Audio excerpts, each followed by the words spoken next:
Hello everyone, welcome back to Assamese Study Hub. আজি ভিডিঅ'ত পুনৰ ADRE গ্ৰেড 3 আৰু গ্ৰেড 4 এক্সামৰ বাবে আৰু আসাম পুলিচ এক্সামৰ বাবে ইম্পৰ্টেন্ট কুৱেশ্যনৰ পাৰ্ট 37 লৈ আহিছো। আপোনালোকে যদি আগৰ পাৰ্টখিনি চাব বিচাৰে তেন্তে ভিডিঅ'ৰ ডেসক্ৰিপচনত প্লেলিষ্টৰ লিংক দিয়া আছে চাব পাৰিব।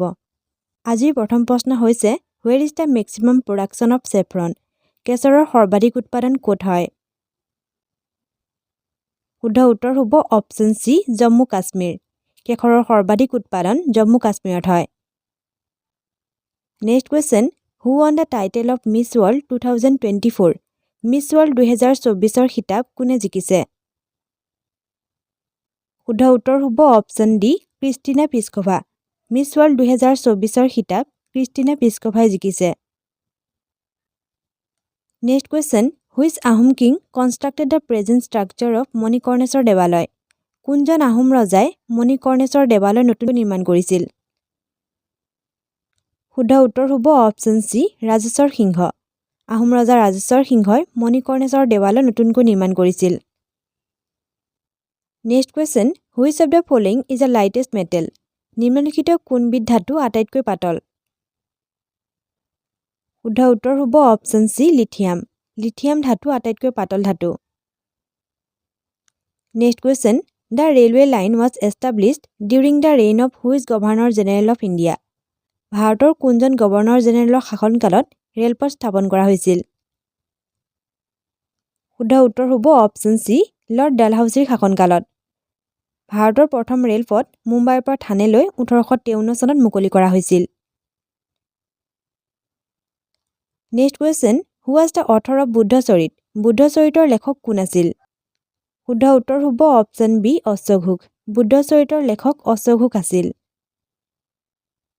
Next question, regional agricultural research station is located in which place of Assam? আঞ্চলিক কৃষি গৱেষণা কেন্দ্ৰ অসমৰ কোন ঠাইত? শুদ্ধ উত্তৰ হ'ব অপচন বি তিতাবৰ। আঞ্চলিক কৃষি গৱেষণা কেন্দ্ৰ অসমৰ তিতাবৰত অৱস্থিত। Next question, in which year national games was held in Assam? অসমত ৰাষ্ট্ৰীয় ক্ৰীড়া কেতিয়া অনুষ্ঠিত হৈছিল? শুদ্ধ উত্তৰ হ'ব অপচন সি 2007। 2007 চনত পোন প্ৰথমবাৰৰ বাবে অসমত ৰাষ্ট্ৰীয় ক্ৰীড়া অনুষ্ঠিত হৈছিল।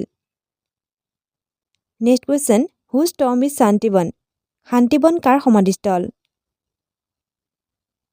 শুদ্ধ উত্তৰ হ'ব অপচন ডি জৱাহৰলাল নেহৰুৰ। শান্তিবন জৱাহৰলাল নেহৰুৰ সমাধিস্থল। Next question, Napoleon was associated with which country? Napoleon কোনখন দেশৰ সৈতে জড়িত আছিল? শুদ্ধ উত্তৰ হ'ব অপচন এ ফ্ৰান্স।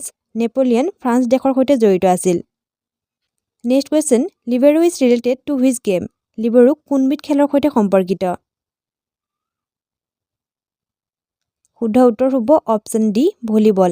লিবেৰো ভলিবল খেলৰ সৈতে সম্পৰ্কিত। Next question, who was the first Ahom ruler to officially accept Hinduism? Hindu ধৰ্মক আনুষ্ঠানিকভাৱে গ্ৰহণ কৰা প্ৰথমজন আহোম শাসক কোন আছিল? শুদ্ধ উত্তৰ হ'ব অপচন এ জয়ধ্বজ সিংহ। জয়ধ্বজ সিংহ হিন্দু ধৰ্মক আনুষ্ঠানিকভাৱে গ্ৰহণ কৰা প্ৰথমজন আহোম শাসক আছিল। Next question, when was the Assam Tea Company founded? Assam T company কেতিয়া প্ৰতিষ্ঠা কৰা হৈছিল? শুদ্ধ উত্তৰ হ'ব অপচন বি 1839। 1839 চনত অসম টি কোম্পানী প্ৰতিষ্ঠা কৰা হৈছিল। Next question, who is the Union Finance Minister? কেন্দ্ৰীয় বিত্তমন্ত্ৰী কোন? শুদ্ধ উত্তৰ হ'ব অপচন ডি নিৰ্মলা সীতাৰমণ। কেন্দ্ৰীয় বিত্তমন্ত্ৰী নিৰ্মলা সীতাৰমণ হয়। Next question, where is the headquarters of the Food Corporation of India located? ভাৰতীয় খাদ্য নিগমৰ মুখ্য কাৰ্যালয় ক'ত অৱস্থিত? শুদ্ধ উত্তৰ হ'ব অপচন ডি নিউ দিল্লী। ভাৰতীয় খাদ্য নিগমৰ মুখ্য কাৰ্যালয় নতুন দিল্লীত অৱস্থিত। Next question, Indian Constitution was adopted? ভাৰতীয় সংবিধান কেতিয়া গ্ৰহণ কৰা হৈছিল? শুদ্ধ উত্তৰ হ'ব option C 26 November 1949।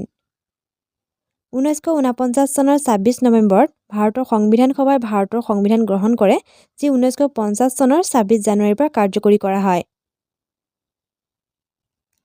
Next question, asteroids are seen between which planets? কোনবোৰ গ্ৰহৰ মাজত গ্ৰহাণু দেখা যায়? শুদ্ধ উত্তৰ হ'ব অপচন এ মংগল আৰু বৃহস্পতি। মংগল আৰু বৃহস্পতি গ্ৰহৰ মাজত গ্ৰহাণু দেখা যায়। Next question, who was the first to discover bacteria? Bacteria আৱিষ্কাৰ প্ৰথম কোনে কৰিছিল? শুদ্ধ উত্তৰ হ'ব অপশ্যন এ, লিউৱেনহক। বেক্টেৰিয়াৰ আৱিষ্কাৰ প্ৰথমে লিউৱেনহকে কৰিছিল।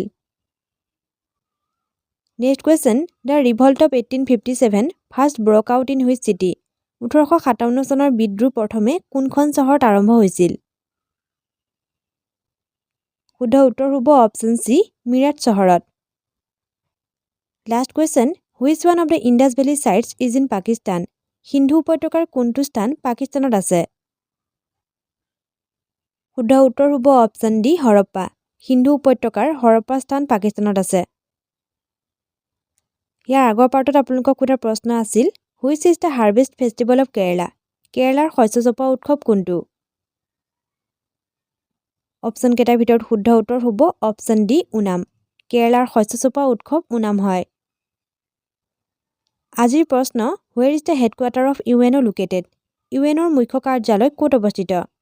অপশ্যনছ হৈছে ছুইজাৰলেণ্ড, নিউয়ৰ্ক, জেনেভা, পেৰিছ। এই প্ৰশ্নৰ উত্তৰ আপোনালোকে কমেণ্ট কৰি জনাওক।